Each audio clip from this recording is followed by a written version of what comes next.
सुनो, इसके पहले जो क्या पढ़े थे हम लोग,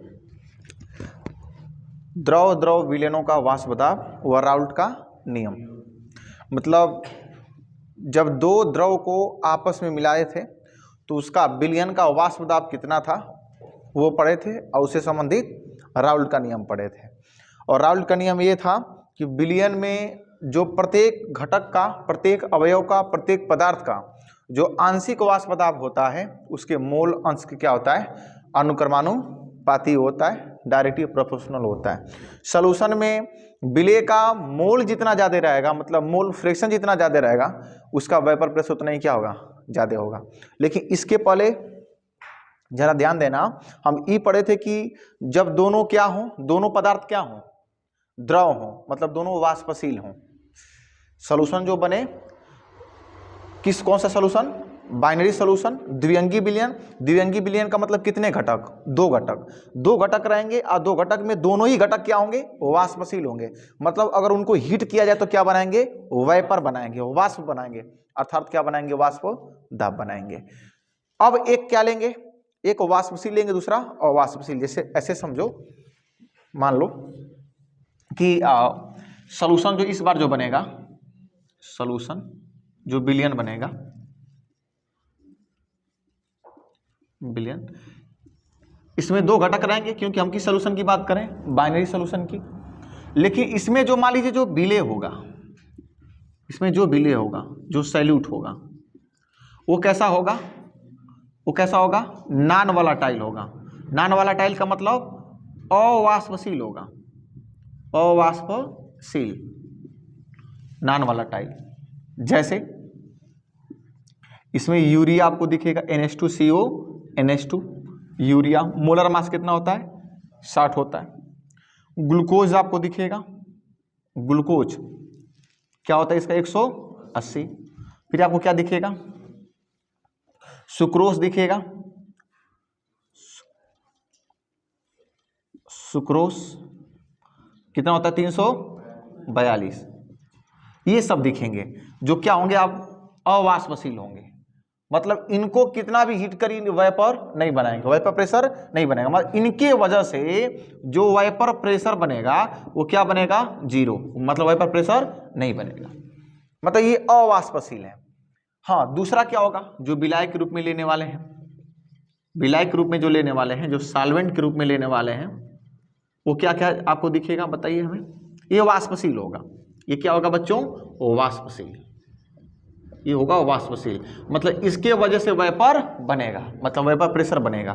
क्या क्या बताए थे, जैसे CH3OH methyl alcohol, C2H5OH ethyl alcohol, फिर कार्बन टेट्रा क्लोराइड, फिर इसके अलावा बेंजीन C6H6, फिर C6H5CH3, टॉलुइन। इसके अलावा आपको क्या दिखेगा, बहुत सारे दिखेंगे, ETC, बहुत ज़्यादा हो गया। समझ में आया। तो ये जो है कि कहानी हम लोगों की रहेगी, दो वाष्पशील, एक वाष्पशील, दूसरा अवाष्पशील। हम जनरली जानते हैं कि विलय को किससे रिप्रेजेंट करते हैं, बी से, और विलाय को किससे, ए से।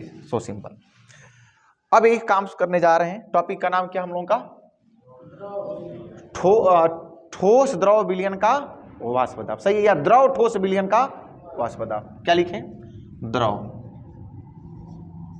ठोस विलयन का वाष्प दाब। कोई दिक्कत तो लिख सकते हैं इसको, vapour pressure of, vapour pressure of, vapour pressure of liquid solid, liquid solid solution. सही है बच्चों, लिक्विड सॉलिड सॉल्यूशन, ये रहा टॉपिक। अब इसमें जरा ध्यान से समझना। मान लीजिए बच्चों मेरे पास कोई सॉल्वेंट है, सपोज दैट कंटेनर क्लोज होगा तभी तो वेपर प्रेशर की बात करेंगे। मान लीजिए इसमें कोई, मान लीजिए कोई इसमें ए है, ए बोले तो क्या, कोई सॉल्वेंट है, ठीक है, ए से रिप्रेजेंट करें सॉल्वेंट को। कोई लिक्विड है, किस फॉर्म में होगा, लिक्विड में। लिक्विड बोले तो क्या होगा, यह वोलेटाइल होगा। वोलेटाइल बोले तो बच्चों वाष्पशील होगा, इसकी वजह से वाष्प बनेगा। कौन है, मान लीजिए ए है, इसमें ए है,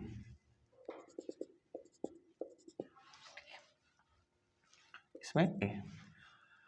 इसको मान लीजिए हम हीट तो कर रहे हैं, जब इसको हीट करेंगे तो क्या बनेगा, वेपर बनेगा।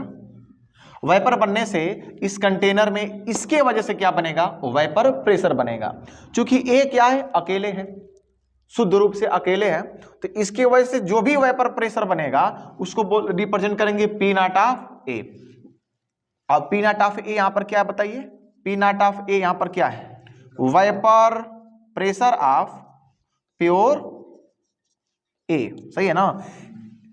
ए का शुद्ध वाष्प दाब, ठीक है, ए का शुद्ध वाष्प दाब। लेकिन इसमें हम क्या कर रहे हैं, इसमें मान लीजिए कोई अवाष्पशील विलेय को जनरली किससे रिप्रेजेंट करते हैं, बी से। हमने इसमें कोई अवाष्पशील सैल्यूट ले लिए, यहां पर ले लिए सैल्यूट, जो कैसा बच्चों, अवाष्पशील मतलब क्या है, नॉन वोलेटाइल। नॉन वोलेटाइल का मतलब समझ रहे हैं, इसके वजह से वाष्प नहीं बनेगा, कुछ भी करिए इसको हीट करेंगे तो वाष्प नहीं बनेगा। तो इसमें इस सैल्यूट को, इस अवाष्पशील पदार्थ को हमने इस सॉल्यूशन, इस सॉल्वेंट में डाला जो वाष्पशील था, तो सॉल्यूशन बना। क्या बना, सॉल्यूशन, सॉल्यूशन। अब बताओ, अब इसमें बी के भी तो होंगे कुछ पार्टिकल, बी के भी मोल होंगे, तो इसमें ए भी होगा, बी भी होगा, ए बी मतलब इसी में खूब होंगे। अब ए भी आ गया और बच्चों बी भी आ गया, ठीक है। अब आपको यहां पर यह बताना है, बी तो अवाष्पशील है, ये क्या बच्चों, अवाष्पशील, नॉन वोलेटाइल। क्या ये वाष्प बनाएगा, नहीं। जब ये वाष्प नहीं बनाएगा तो वाष्प किसके वजह से बनेगा, ए के वजह से बनेगा। सवाल ये है बच्चों कि यहां पर जो ये वाष्प बनेगा किसका बनेगा, ए का। तो जाहिर सी बात है कि जो वाष्प अगर ए का बन रहा है तो वाष्प दाब भी किसका बनेगा, ए का ही बनेगा। परंतु अब अकेले नहीं है, अब साथ में हो गया, तो पी नॉट की जगह पर सिर्फ क्या लिखेंगे बच्चों, पी ऑफ ए, मतलब ए का आंशिक वाष्प दाब लिखेंगे। पी ऑफ ए क्या है, partial vapour pressure, partial vapour pressure of A. A बोले तो क्या है, सॉल्वेंट, जो भी चलिए ठीक है, ए रहने दीजिए। मतलब लिख सकते हैं ए का आंशिक वाष्प दाब, आंशिक वाष्प दाब। कोई दिक्कत। अब प्रश्न, एक बात सुनो, एक प्रश्न है, एक बात बताओ, यहां पर जो अकेले जब था ए तो वाष्प दाब बना रहा था पी नॉट ऑफ ए, वहां पर बना रहे पी ऑफ ए। तो तुम लोग के सवाल है, क्या पी नॉट ऑफ ए और पी ऑफ ए बराबर होगा, एक सवाल तो ये हो गया। पी नॉट ऑफ ए और पी ऑफ ए क्या दोनों बराबर होगा, या कि पी नॉट ऑफ ए छोटा होगा और पी ऑफ ए बड़ा होगा, या पी नॉट ऑफ ए बड़ा होगा और पी ऑफ ए छोटा होगा। क्या विकल्प सही है, मान 2-3 विकल्प देता हूं। मान लीजिए पी नॉट ऑफ ए बराबर पी ऑफ ए, या P naught of A greater than है किससे, पी ऑफ ए से, और तीसरा विकल्प है P naught of A is less than P of A. इन तीनों का मतलब क्या है, समझ रहे हो। जब अकेले था जब अकेले ए था तो उसका वाष्प दाब कितना बना रहा था, पी नॉट ऑफ ए। यहां पर बी के साथ हो गया तो इसका आंशिक वाष्प दाब हो गया पी ऑफ ए। तो क्या यहां का वाष्प दाब और यहां का वाष्प दाब, क्या दोनों वाष्प दाब बराबर होंगे। दूसरा सवाल, क्या यहां का वाष्प दाब ज्यादा होगा और यहां का वाष्प दाब कम होगा। दूसरा जवाब। तीसरा क्या है, यहां का ज्यादा हो जाएगा और यहां का कम हो जाएगा। तो इन तीनों में से कौन सा सही है, क्या लगता है तुम लोगों को, अनुमान लगाओ क्या सही हो सकता है। ए की बी की सी, ए लग रहा है ना, कुछ लोगों को लग रहा है सर पी नॉट ऑफ ए बराबर पी ऑफ ए, क्योंकि जो यहां पर वही वहां पर है, लेकिन बच्चों ये ऐसा है नहीं। इसमें सही कौन सा होगा आपका, बी वाला। पी नॉट ऑफ ए मतलब यहां पर कंडीशन ही होगी कि P naught of A is greater than P of A. यहां के वाष्प दाब से यहां का वाष्प दाब क्या होगा, अधिक होगा। हाँ, अब प्रश्न उठता है कैसे और क्यों। अब सुनो, जब ए अकेले था तो इसके सरफेस पर सिर्फ ए के मॉलिक्यूल्स रहे होंगे, ए के मॉलिक्यूल्स। अब साथ में ए भी आ गया और बी भी आ गया, कुछ तो बी डिस्टर्ब कर रहा होगा। अब यहां पर ए के भी हैं और बी के भी हैं, कुछ तो ये मॉलिक्यूल से ए को पकड़ा होगा, रोकने से रोक रहा होगा। देखिए एक तो खुद नहीं जा रहा है, सुनो, क्या ये वाष्पशील है? नहीं। क्या इसकी वजह से वेपर बनेगा? नहीं। जब वेपर ही नहीं बनेगा तो वेपर प्रेशर नहीं बनेगा, इसके वजह से तो कोई वाष्प दाब नहीं बनेगा।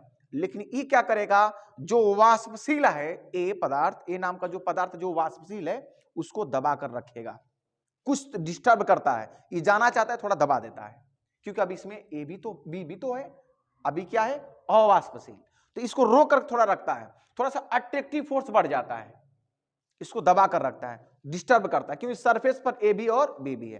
अब थोड़ा सा दब गया, जो पहले सिर्फ ए था तो सरफेस पर सिर्फ क्या था आपका ए था, अब बी आ गया तो बी भी सरफेस पर कुछ हो जाएगा, परंतु वाष्पशील नहीं है, तो थोड़ा डिस्टर्ब करता है। तो उतने ही टेम्परेचर पर इस पूरे कहानी में टेम्परेचर क्या है बच्चों? कांस्टेंट। टेम्परेचर क्या है? कांस्टेंट। टेम्परेचर बदलना नहीं चाहिए। समान टेम्परेचर पर अगर देखेंगे तो यहां का जो वाष्प दाब है अकेले का, जब विलयन बना लिया, जब सॉल्यूशन बना लिया, ए प्लस बी का जब सॉल्यूशन बन गया, तो सॉल्यूशन में यहां का वाष्प दाब यहां से क्या होता है? कम होता है। तो वही मैं लिखा हूं P naught of is greater than P of A, क्योंकि यहां पर जो वाष्प दाब बन रहा है ए की वजह से ही बन रहा है, और यहां पर भी जो वाष्प दाब बन रहा है ए की वजह से बन रहा है, परंतु बी के आने की वजह से अब उतना अच्छा वेपराइजेशन इसका नहीं होगा जब अकेले था। बात समझ पा रहा है? मतलब खुद तो वाइपर नहीं बना रहा है और दूसरे को भी बनाने में थोड़ा क्या कर रहा है? प्रॉब्लम क्रिएट कर रहा है। इस कारण समान टेम्परेचर पर वाष्प दाब में थोड़ा क्या हो जाता है? कमी आ जाती है, वाष्प दाब में कमी आ जाती है। ये जो भी कमी आती है इसी को बोलते हैं वाष्प दाब में अवनमन हो गया। वाष्प दाब में क्या हो गया? अवनमन। अवनमन का मतलब होता है कमी आ गई। अवनमन का मतलब क्या होता है? कमी आ गई, कम हो गया। अवनमन कम होना। अब कितना कम होगा, कैसे क्या होगा, थोड़ा इसका मैथमेटिकली कैलकुलेशन करते हैं। मैथमेटिकली कैलकुलेशन किया जाए तो वहां से शुरू करें, उसको मिटाते हैं पहले।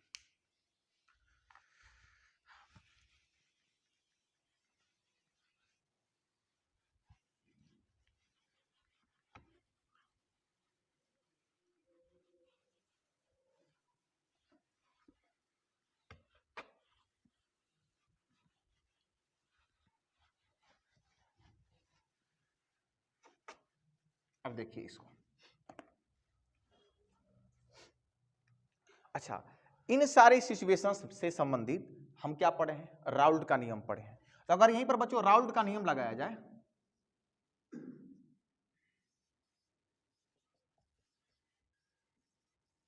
राउल्ट का नियम अगर लगाया जाए तो राउल्ट का नियम क्या है कि जो पार्शियल जो वेपर प्रेशर होगा, मान ली ए की वजह से बन रहा है, ये डायरेक्टली प्रोपोर्शनल होगा किसके? मोल फ्रैक्शन ऑफ ए के। बोलो सही है? आज जब इसका सिंबल हटता है तो पी ऑफ ए बराबर हो जाएगा आपका के, एक नियतांक आता है, हो जाएगा एक्स ऑफ ए। पिछले वाले क्लास में आप लोगों को बताए थे कि के का मान कितना होता है, यहां पर पी नॉट ऑफ क्या हो जाएगा? ए। बोलो सही है? निकाल कर देख ले, मानेंगे बिना क्या है? अकेले है, तो अकेले के कंडीशन में पी ऑफ ए किस में कन्वर्ट हो जाएगा? पी नॉट ऑफ ए में, और के का मान कितना आ जाएगा? एक। अकेले रहेगा तो मोल फ्रैक्शन कितना हो जाएगा? एक, तो हो जाएगा के का मान कितना? P naught of A.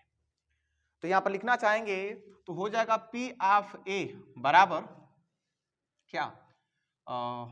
P of ए बराबर P naught of A into हो जाएगा एक्स ऑफ ए।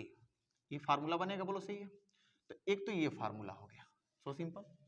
ये फार्मूला पहले से पढ़े हुए हैं, ये फार्मूला पहले से भी पढ़े हुए हैं, वही फार्मूला दिखाई दे रहा है, बट यहां पर बी की वजह से नहीं बन रहा है। अगर बी की वजह से बनता है तो बी का भी निकालते, दोनों को क्या करते? डाल्टन के नियम से जोड़ देते, परंतु ऐसा है नहीं। तो ये फार्मूला आपका है पुराना वाला फार्मूला, लेकिन इस फार्मूले को थोड़ा सा मॉडिफाई करते हैं। क्या करते हैं? एक कुछ चीजें हम लोग जानते हैं कि अगर mole fraction A, mole fraction of A plus mole fraction of B, A का मोलंस प्लस बी का मोलंस जोड़ेंगे तो नीतू कितना आएगा? एक आएगा, क्योंकि मोल, सभी मोल फ्रैक्शन को जोड़ने के बाद कितना आता है? एक। तो एक बात बताओ, अगर मैं एक्स ऑफ ए की जगह लिखना चाहूं तो क्या मैं लिख सकता हूं 1/x ऑफ बी? सही है ना। दोनों के मोल अंश को जोड़ने के बाद 1 हो रहा है, इसका मतलब अगर हमको A का मोल अंश चाहिए तो 1 में से B का मोल अंश घटा दीजिए, मिल जाएगा। तो यही पर काम करते हैं। P ऑफ A बराबर आपका हो जाएगा बच्चों P not of A, x आप A की जगह पे मैं रख सकता हूं क्या 1 माइनस यक्स ऑफ B। कोई दिक्कत वाली बात? मल्टीप्लाई कर दीजिए, हो जाएगा P ऑफ A बराबर P not of A minus P not of A into हो जाएगा यक्स ऑफ B। कोई दिक्कत? एक काम कर लेते हैं, इसको इधर लाते हैं, इसको इधर लाते हैं। जब इसको इधर लाएंगे, जब इसको हम इधर लाएंगे तो मैं लिख सकता हूं यहां से P not of A into x of B बराबर P not of A minus P आप क्या हो जाएगा A। कोई दिक्कत? अच्छा एक बात बताइए, ये जो आपको दिखाई दे रहा है थोड़ा इसको गौर से देखिए, ये क्या है P not of A minus P of A। P not of A क्या है? शुद्ध विलायक का क्या है? वाष्प दाब है। जब ये बेचारा अकेले था तो कितना वाष्प दाब बना रहा था। ये क्या है? जब भाई उसमें आ गया कोई एक शैतान अवाष्पशील, जो खुद तो वेपराइजेशन उसका होगा नहीं परंतु कुछ दिक्कत कर रहा है, मतलब उस समय जब विलयन बन गया, ये क्या है P ऑफ A, विलयन का वाष्प दाब, हाँ आंशिक वाष्प दाब, विलयन का आंशिक वाष्प दाब। तो विलयन का आंशिक वाष्प दाब, ये विलायक का शुद्ध वाष्प दाब, ये दोनों का अंतर लिया जा रहा है। तो कितना कम हुआ है मिल जाएगा, बोल सही है। पहले ज्यादा था, ये बात मैं बता चुका हूं कि P नॉट ऑफ A ज्यादा होगा, P आप क्या होगा A कम होगा, मतलब यहां का वाष्प दाब ज्यादा, यहां का वाष्प दाब कम, समान टेम्परेचर पर।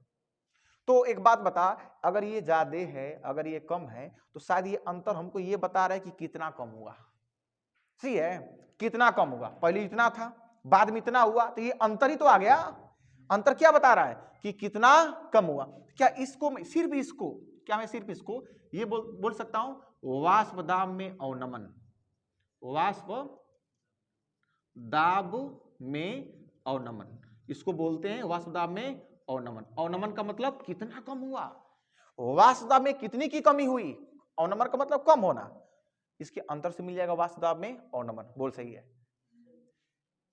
अब एक बात और सुन, मैं ऐसे काम और करता हूं, मैं P नॉट ऑफ A को इधर भेज सकता हूं, इसके में किसका मतलब सिंबल है मल्टीप्लाई का, इधर आएगा तो क्या हो जाएगा भाग। तो क्या मैं इसको ऐसे लिख सकता हूं क्या P not of A minus P of A, ये अब बटे में इसको इधर भेजेंगे, बटे में क्या हो जाएगा P नॉट ऑफ A बराबर क्या बचा सिर्फ यक्स ऑफ B। लिख सकता हूं, कोई दिक्कत? फार्मूला बना। अब ये फार्मूला जो बना है बच्चों, इसको क्या बोलते हैं हम देखो, अब इसको क्या बोलते हैं, ये क्या बच्चों P not of A minus P of A, तो ये वास्तव में अवनमन बता रहा है।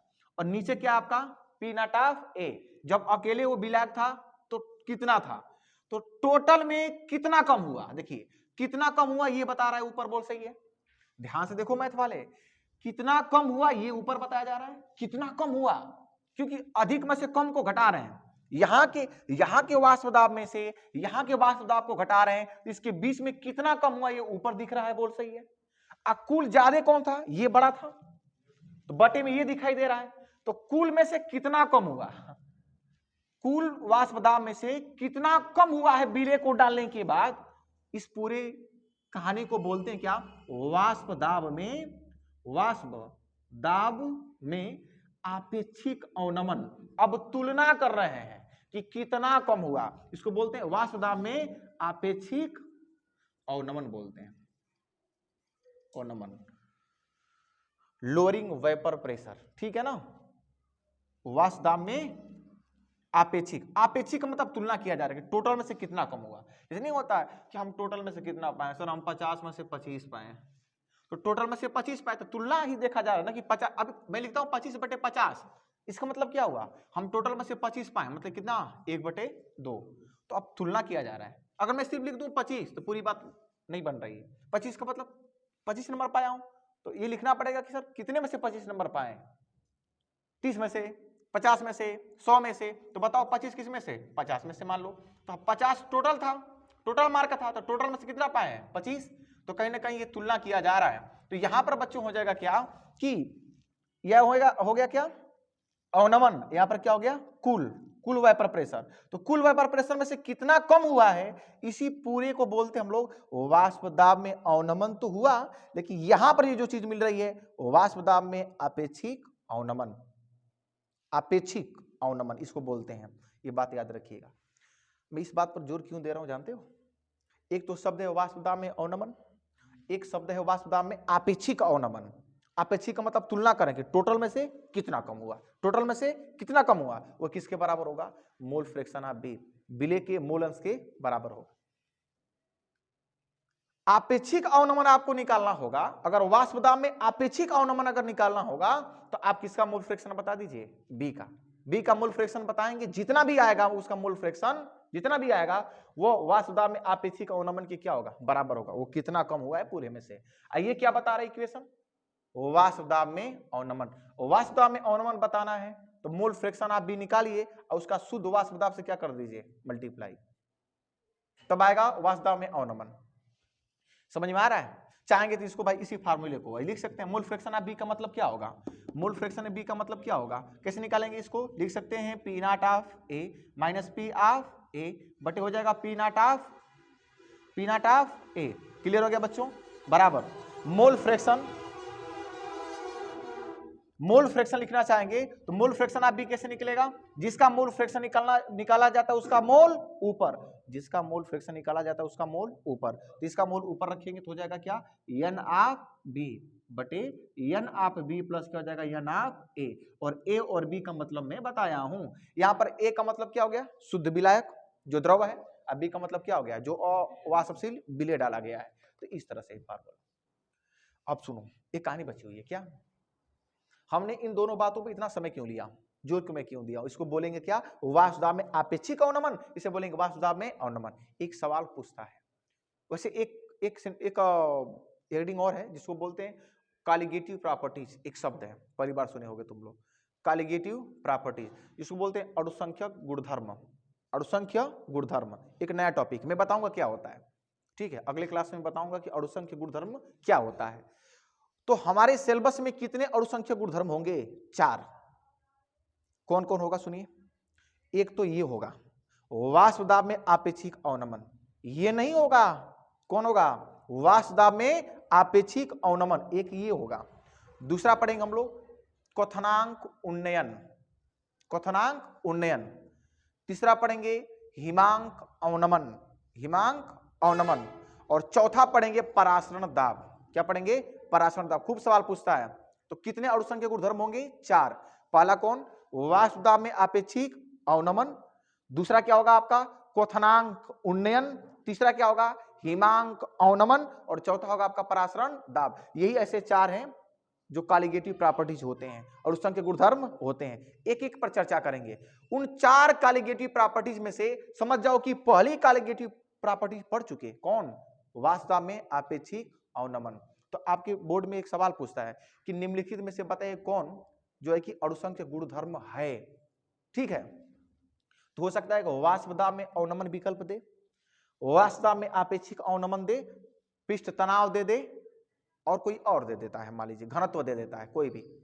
तो इसमें से कौन सा सही होगा? वाष्प दाब में आपेक्षिक अवनमन। बड़े कंफ्यूज होते हैं स्टूडेंट, सर वाष्प दाब में अवनमन है कि वाष्प दाब में आपेक्षिक अवनमन अणुसंख्यक गुणधर्म है? तो कौन होगा?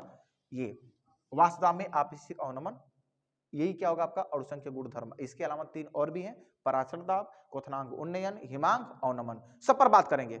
परासरण दाब पर भी बात करेंगे, क्वथनांक उन्नयन पर भी बात करेंगे, हिमांक अवनमन पर बात करेंगे। परंतु पहली कॉलिगेटिव प्रॉपर्टीज क्या हो चुकी है? पढ़ चुके हैं। क्या? वाष्प दाब में आपेक्षिक अवनमन। भूलिएगा नहीं, बोर्ड में सीधे आता है। कोई दिक्कत हुआ इसमें? एक बार फिर से जल्दी जल्दी रिपीट कर देते हैं। हमारे पास एक क्या था? एक वाष्पशील पदार्थ था। और अक्सर हम जानते हैं कि जो वाष्पशील पदार्थ होते हैं वो लिक्विड फॉर्म में होते हैं। तो ये लिक्विड है, द्रव है, वोलाटाइल, वाष्पशील है। ए नाम का सॉल्वेंट कोई है। अभी देखिए, जब ये अकेले था तो किसी टेम्परेचर पे इसको हीट कर रहे थे, किसी टेम्परेचर पे हीट कर रहे थे तो वेपर बना। तो वेपर बनने की वजह से क्या बना? वेपर प्रेशर बना। इसके वेपर प्रेशर को क्या बोले? पी नॉट ऑफ ए बोले। फिर हमने क्या किया? इसमें बी डाल दिया। बी एक ऐसा पदार्थ है, एक ऐसा विलेय है जो नॉन वोलाटाइल है, मतलब क्या है? अवाष्पशील है। इसकी वजह से वाष्प नहीं बनेगा। मतलब इसके वजह से वाष्प नहीं बनने का मतलब इसके वजह से कोई वेपर प्रेशर नहीं, वाष्प दाब बनेगा ही नहीं। इसमें डाले तो विलयन बना, सोल्यूशन बना, A प्लस बी का क्या बना, बाइनरी सोल्यूशन बना। अभी जो बाइनरी सोल्यूशन बना है, अब सवाल ये था सर कि पहले जब अकेले था तो उसका वाष्प दाब जो भी था, अब मान लीजिए किसी के साथ हो गया, क्या ये वाष्प दाब यहां का और यहां का बराबर होगा? क्या कम होगा? ये कम होगा। तो ये हो गया आपका, ये कम हो जाएगा। क्यों कम हुआ? क्योंकि बी तो भाई वाष्पशील है ही नहीं है, तो कुछ इसको डिस्टर्ब करता है, कुछ दबा कर रखता है, कुछ अट्रैक्टिव फोर्स से खींचता है, तो उतना अच्छा वेपराइजेशन उस टेम्परेचर पर नहीं हो पाता है। टेम्परेचर पूरी कहानी में क्या है, कांस्टेंट है, तो पहले से घट जाता है। तो वही मैं लिखा हूं, यहाँ का वाष्प दाब पी नॉट ऑफ ए और यहाँ का वाष्प दाब पी ऑफ ए से क्या होगा, ज्यादा, और ये क्या होगा, कम होगा। फिर हमने कहा कि सर कितना कम होगा, थोड़ा फार्मूला और खेल लेते हैं। हमने राउल्ट का नियम लगाया। राउल्ट कहते हैं कि सोल्यूशन में उसका आंशिक वाष्प दाब ज्यादा होगा जिसका मोल फ्रैक्शन क्या होगा, ज्यादा होगा। तो हमने लिखा कि ए का आंशिक वाष्प दाब डायरेक्टली प्रोपोर्शनल होगा किसके, मोल फ्रैक्शन ऑफ ए के। सिंबल अनुक्रमानुपाती का सिंबल हटाए, कांस्टेंट वैल्यू आया के, और के की जगह क्या लिख सकते हैं, पी नॉट ऑफ ए। मैं बताया हूं पी नॉट ऑफ ए। यहां से क्या हो जाएगा, आपका एक फार्मूला बना। इसी फार्मूले को थोड़ा सा मॉडिफाई किया जा रहा है। मॉडिफाई कैसे करेंगे, हम जानते हैं कि ये बाइनरी सॉल्यूशन है, दो ही प्रकार के पदार्थ हैं, तो इन दोनों प्रकार के पदार्थों के मोल अंश को जोड़ा जाए। और इस बी का भी कुछ मोल इसमें है, ए का भी कुछ मोल है, तो मोल अंश कुछ ना कुछ होगा। तो दोनों के मोल अंश को जोड़ेंगे तो किसके बराबर आएगा, एक। अब हम चाहेंगे तो x plus a plus x plus b is equal to कितना हो जाएगा, 1। तो x of a is equal to 1 minus x of b। तो x ऑफ a की जगह पर मैं रख सकता हूं 1 माइनस एक्स ऑफ b। फिर इसका मल्टीप्लाई, अब इसका मैथ है, इसका मल्टीप्लाई इसमें किया, इसमें किया, तो ये हुआ। फिर यहाँ सबने क्या किया, इसको इधर भेजा, इसको इधर भेजा, तो P naught of A minus P of A. तो ये क्या है, जब अकेले था तब का वाष्प दाब, जब साथ में हो गया तब का वाष्प दाब, मतलब सॉल्यूशन लिख सकते हैं चाहेंगे तो। दोनों का अंतर क्या बताएगा, वाष्प दाब में अवनमन, अवनमन का मतलब कितना कम हुआ, वाष्प दाब में कितनी कमी आई, ठीक है। उसके बाद जो है कि एक और काम किया, मैं इसको इधर भेज दिया, जब मैं इसको इधर भेज दिया तो ये चीज आया, P naught of A minus P of A बटे पी नॉट ऑफ ए, मतलब आपेक्षिक अवनमन निकाल रहे हैं। वास्तव में आपेक्षिक अवनमन किसके बराबर होता है, मोल फ्रैक्शन ऑफ बी, मतलब विलय के मूल अंश के बराबर। और इसका ये दूसरा मोल अंश कैसे निकालते हैं, इस फार्मूले के साथ। तो ये पूरी कहानी थी, बोलो समझ में आया। अब देखिए एक प्रश्न आपके पूछेगा जो है कि सीधे पूछता है राउल्ट का नियम। अगर मान लीजिए आपके सिलेबस में पूछता है राउल्ट का नियम, तो राउल्ट का नियम अगर जो है कि लिखेंगे, तो मैं राउल्ट का नियम लिखवाया हूं कि विलयन में उसका आंशिक वाष्प दाब ज्यादा होगा जिसका मोल फ्रैक्शन क्या होगा, ज्यादा होगा। इस लाइन को लिखना होगा, उसके बाद ये फार्मूला चिपकाना होगा। अगर आपको आ रहा है तो डेरिवेशन भी कर लेंगे निकाल करके जो है कि। बट एक सवाल और पूछता है, और वो सवाल होता है कि राउल्ट का नियम अवाष्पशील, मैं देखता हूं, देखिए बोर्ड में पूछा है, ये पूछा है देखिए कब, 2008, 2012, 2018, 2022, 2016, 2024, इस सब में पूछा हुआ है। यहीं से राउल्ट का नियम ही है, बट यहां से किस प्रकार का प्रश्न पूछा, देखिए कह राउल्ट का वाष्प दाब अवनमन नियम क्या है, राउल्ट का वाष्प दाब अवनमन नियम क्या है, तो इसी को लिखना होता है, राउल्ट का वाष्प दाब का अवनमन नियम। इसी को मैं थियरी में लिखवा देता हूं। सिर्फ अगर राउल्ट का नियम पूछता है तो जो पहले लिखवाया हूं, पहले क्लास में जो बताया था इसके, और वाष्प दाब में अवनमन पूछेगा तो यहां से कहानी बनेगी। कहां से, यहां से कहानी बनेगी। इसका अर्थ ये हुआ कि ये सॉल्यूशन बन रहा है, एक द्रव है, दूसरा क्या है, ठोस है, दूसरा क्या है, ठोस है। क्योंकि जो भी सैल्यूट होते हैं नॉन वोलेटाइल अक्सर किस में होते हैं, सॉलिड फॉर्म में होते हैं। क्या बात समझ पाए तुम लोग, ऐसे नहीं पूछता, लिख भी देंगे कोई दिक्कत नहीं है। लेकिन अगर आपको आ रहा है तो कौन सा बड़ा कठिन डेरिवेशन है, के की जगह पी नॉट वे रखेंगे, कहानी खत्म। बहुत कठिन तो नहीं है, लिख लेंगे तो अच्छी बात हो जाएगी। नहीं भी लिखेंगे तभी नंबर आपको मिल जाएगा, सीधे व्यंजक लिख लेंगे तो कुछ समस्या है इसमें नहीं। अब एक काम कर लीजिए, मैं कोशिश करता हूं कि इसको उतार लीजिए, इसमें लिखवाना नहीं है क्योंकि राउल्ट का नियम लिखवा देता हूं। इसको उतारने के बाद यहां पर मैं नीचे लिखवा दूंगा वाष्प दाब में आपेक्षिक अवनमन से संबंधित राउल्ट का नियम, इसी के समान होगा, राउल्ट का नियम इसी के समान होगा। लेकिन यहां पर बात बोली जाएगी बी के परिप्रेक्ष्य में रख करके। तो इसको उतारिए फिर लिखवाते हैं। ये नोट कर लिया आप लोग, हो गया। अब सुनो, इसके पहले जो पढ़े थे राउल्ट का नियम, और उसके दोनों जो पदार्थ वाष्पशील थे तो समीकरण ऐसा ही एक बना था, परंतु एक बी का भी बन गया था। उस पर सवाल बहुत कम पूछता है, लेकिन इस वाले टॉपिक पर सवाल बहुत ज्यादा, बोर्ड में आपके बहुत ज्यादा पूछता है, ठीक है। यहां से चाहेंगे तो यहां से भी लगा सकते हैं, यहां से भी लगा सकते हैं, लेकिन यहीं से सवाल खूब बनाता है, वहां से कम बल्कि यहां से ज्यादा। तो पहला सवाल लिखिए न्यूमेरिकल। हाँ मैं लिखवाने वाला था, उसको पहले लिख लो नीचे से, फार्मूला के बाद नीचे से लिखो, ठीक है। लेकिन जब एग्जाम में लिखेंगे, जब एग्जाम में लिखेंगे तो पहले उस चीज को लिखेंगे फिर ऐसे करेंगे, ठीक है। लिखिएगा,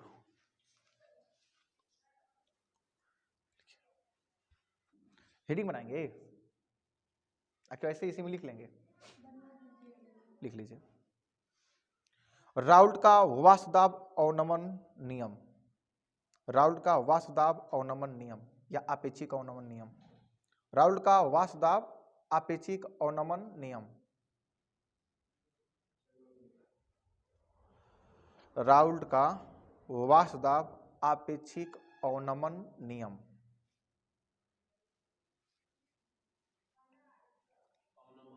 अवनमन मतलब कौन, यही है, इसी बात को लिख पाएंगे, ठीक है। अवनमन नियम, बोले बच्चे, लिखिए। इस नियम के अनुसार, इस नियम के अनुसार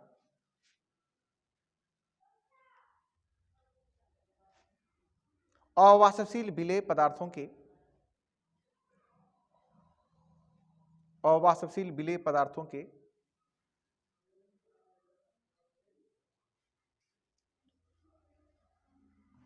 अवाष्पशील विलेय पदार्थों के विलयनों के लिए, विलयनों के लिए वाष्पदाब का आपेक्षिक अवनमन विलयन, वाष्पदाब का आपेक्षिक अवनमन, अवनमन विलयन, आपेक्षिक अवनमन विलयन, आपेक्षिक अवनमन विलयन में विलेय के मोल प्रभाज के बराबर होता है। आपेक्षिक अवनमन अवनमन विलयन में विलेय के मोल प्रभाज, मोल प्रभाज का एक और नाम क्या है, मोल अंश, मोल प्रभाज के बराबर होता है।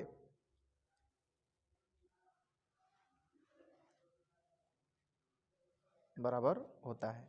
कंप्लीट हो गया, ठीक है। इसमें इसके बाद क्या कर लेंगे, इस फार्मूले को लिख लेंगे, इसको और इसको अथवा करके, ठीक है। जब आप लिखेंगे परीक्षा में तो ऐसे आप क्या कर देंगे, डेरिवेट कर देंगे, बस ऐसे बता देंगे। डेरिवेट क्या करना है, छोटा सा कॉन्सेप्ट ही तो है, ठीक है। इस दोनों को लिख लीजिए, ठीक है। एक बार फिर से लिख लीजिए, नोट हो गया, पूरा कॉन्सेप्ट क्लियर हो रहा है, समझ में आ रहा है, कहीं पे कोई दिक्कत होगा तो पूछ लीजिएगा। जब देखो, जब कॉन्सेप्ट क्लियर होता है ना बच्चों, जब कॉन्सेप्ट आप लोगों का क्लियर रहेगा तो सवाल भी बनते हैं। फार्मूला रटने से सवाल नहीं बनता, फार्मूला को समझेंगे, पूरे कॉन्सेप्ट पूरे कहानी को जब समझेंगे तो फार्मूले को अप्लाई कर सकते हैं। डायरेक्ट फार्मूला याद करने से सवाल वाल नहीं लगता है। कौन लगेगा सवाल, कौन सवाल लगेगा, जो एकदम फार्मूले बेस होगा, सब कुछ दिया होगा वहां पर रखेंगे, अब थोड़ा सा भी कॉन्सेप्ट अगर चेंज कर दिया तब सवाल नहीं बनेगा। इसलिए कहते हैं कॉन्सेप्ट क्लियर होना चाहिए। जब कॉन्सेप्ट क्लियर आता है तो न्यूमेरिकल वैसे ही बन जाता है। तो कोई बात नहीं, ये लिख लिए तुम लोग, ठीक है। एक बात और इसमें ध्यान देना, क्या ध्यान देना, कभी कभी मान लीजिए सवाल कुछ ऐसा, सवाल कभी ऐसा परोसेगा, कुछ ऐसी स्थितियां लाएगा, ऐसी स्थिति लाएगा जैसे यहाँ पर ए है और यहाँ पर क्या बच्चों, बी है, ठीक है ना। अगर मान लीजिए तनु बिलियन है, कौन सा बिलियन है, तनु बिलियन। तनु बिलियन का मतलब समझते हैं, विलेय बहुत कम होगा, विलायक की तुलना में विलेय बहुत क्या होगा, कम होगा, तनु बिलियन मानकर। उस कंडीशन में हम एन आप बी बराबर क्या मान सकते हैं, जीरो। क्या मान सकते हैं, एन आप बी बराबर क्या मान सकते हैं, जीरो मान लेंगे। समझ में आया कि नहीं आया, कुछ इस तरह से। तो कभी कभी होगा, किसी सवाल में ऐसा आएगा, तो इस बात का ध्यान रखिएगा, ठीक है। क्योंकि अचानक जीरो करेंगे, सर जीरो क्यों कर रहे हैं, ठीक है। सवाल ऐसे ही परोसे जाएंगे कि यहाँ पर इसको जीरो ही मानेंगे तभी वो सवाल क्या होगा, बनेगा। वो इस बेस पर हम जीरो करेंगे क्योंकि वहां पर क्या होगा, आपका डायल्यूट सोल्यूशन होगा, तनु बिलियन होगा। हाँ, सिचुएशन के अनुसार देखेंगे कि एनबी करना है कि एनए को करना है। जनरली किसको करते हैं? एनबी को ही करते हैं। समझ में आया? खत्म हो जाएगा पूरा। एनए को 0 कर देंगे तो ऊपर क्या हो जाएगा आपका? 0, नीचे भी 0, खत्म, वैल्यू खत्म हो गई। इस किसे करते हैं? एन आर बी से। एन आर बी क्या है? विलेय का मोल अंश। तो विलेय के मोल अंश को क्या कर देंगे? 0। क्यों 0 करेंगे? वहां पर सवाल आएगा तो समझ में आ जाएगा। फिलहाल अभी एक छोटा सवाल लिखिए, बोले लिखिएगा। 30 ग्राम यूरिया को 30 ग्राम यूरिया को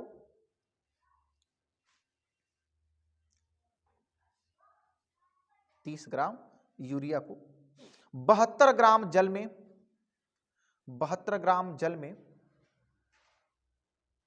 विलेकर 1 बिलियन बनाया गया है। 1 बिलियन बनाया गया है।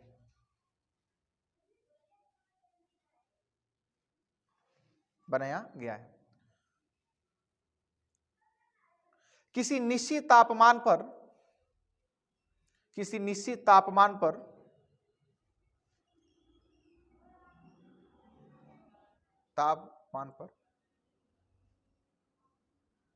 'जल का शुद्ध वाष्प दाब 60 mmHg हो तो 60 mmHg हो तो बिलियन का वाष्प दाब ज्ञात कीजिए। बिलियन का वाष्प दाब ज्ञात कीजिए। चलिए इसको लगाइए। 40 नहीं आया सर। नहीं सर, अगर मान लीजिए शुद्ध कितना है आपका? 60 है, इतना कम कर देगा? एक बताओ, आंसर 60 से कम आएगा कि ज्यादा? पहले ये बताओ, आंसर 60 से कम आएगा कि ज्यादा? कम आएगा, क्योंकि जब शुद्ध विलायक जल है तो 60 mmHg है। विलेय को डालने के बाद यूरिया एक अवाष्पशील विलेय है, डालने के बाद अधिक करेगा, कम करेगा, तो आंसर कभी भी आएगा तो 60 से क्या आएगा? कम आएगा। अब सोचो क्या आएगा? बिलियन का वाष्प दाब। डालने के बाद, सॉल्यूशन बनने के बाद अब बिलियन का वाष्प दाब क्या है? तो बिलियन का वाष्प दाब मतलब किसकी वजह से बनेगा? सिर्फ ए की वजह से। तो ए का आंशिक वाष्प दाब निकालना है। So simple. चलिए देखा जाए।